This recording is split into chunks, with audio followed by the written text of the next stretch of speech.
Hey guys, back with Pez. We are day 3. Sorry for the seeming so late at night. It's because I have work. But either way, day 3 of the awesomeness of my decks. We are at Dark Worlds.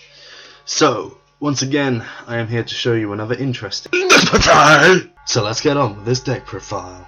So Dark Worlds is pretty staple. You got your 9 staple cards, which you should be running. If not, you don't really want to run this deck. But then you got the free Grapha, free Snow, free Brow. You run these because these are what make the deck work. You got your stupid draw engine, you got your stupid search engine, and you got a stupid boss monster. So need them for it to work. 1 beige, beige works, and 2 silver. I like running 2 silver and only silver. I don't want to run golds because silver has a better secondary effect.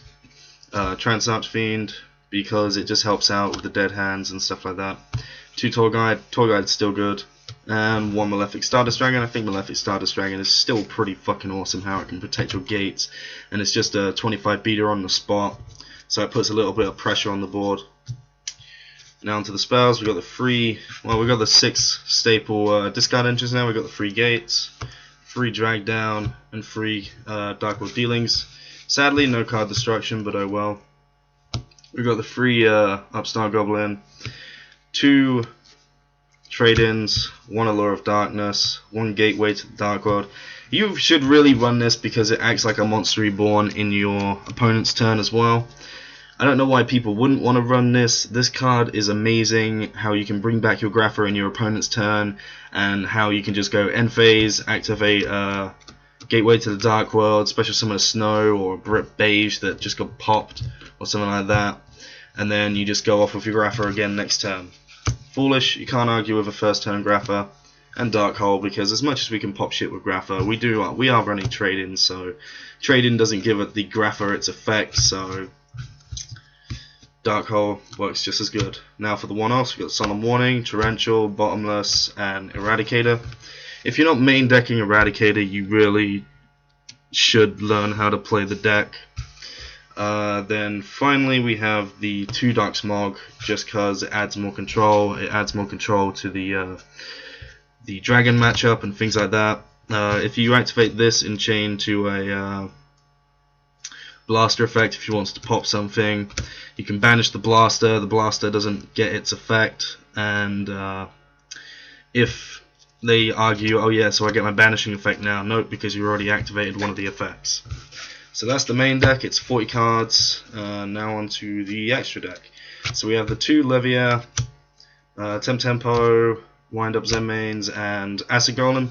These 3 right here, like Tempo, Zen Mains, and Acid Golem, are Ophion counters. These are what get rid of the Ophion, which we do not like. So does Grapha, but you know, we're not always going to have a Grapha in hand when we want it to. But you know, Tempo works. You just detach that last material, so they can't stop us from special summoning. Zen Mains, they're not going to attack into a Zen Mains unless they have a Master Key Beetle out. And Acid Golem beats over everything in the deck, so you know, it works.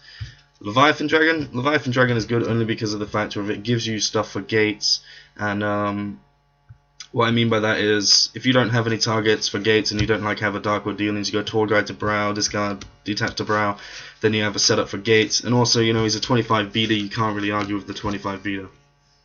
And then you have Giga Brilliant. I've never used him, but you know he's just in there just in case. Popular Operative and Go Cowboy, because you know we like them, they work. It's just game finishing and just problems that we can't get around. Adrius, Tyrus, Volcasaurus, just general staple rank 5s, in a way that you know with Volcasaurus we can also set up for like a game finisher as well with Gaia, the Thunder Charger. Then we have Heliopolis, and finally the Stardust Dragon for the Malefic Stardust. So that is my Dark World deck, guys. Please leave a comment and like and subscribe, and next time I'll be back with Final Countdown, so look forward to that, because these are the decks I generally use in real life. These are the decks I know best with because I play with them in real life, and you know they're awesome. I rarely have consistency issues with my Dark Worlds. It's only when I draw just pure spells, and when that happens, you know, it's fine, it's fair enough. I've still got the other game to win, so you know, and I'll be going first next game anyway. Anyway guys, see you guys there, like, comment and subscribe, and I'll be back with another deck profile.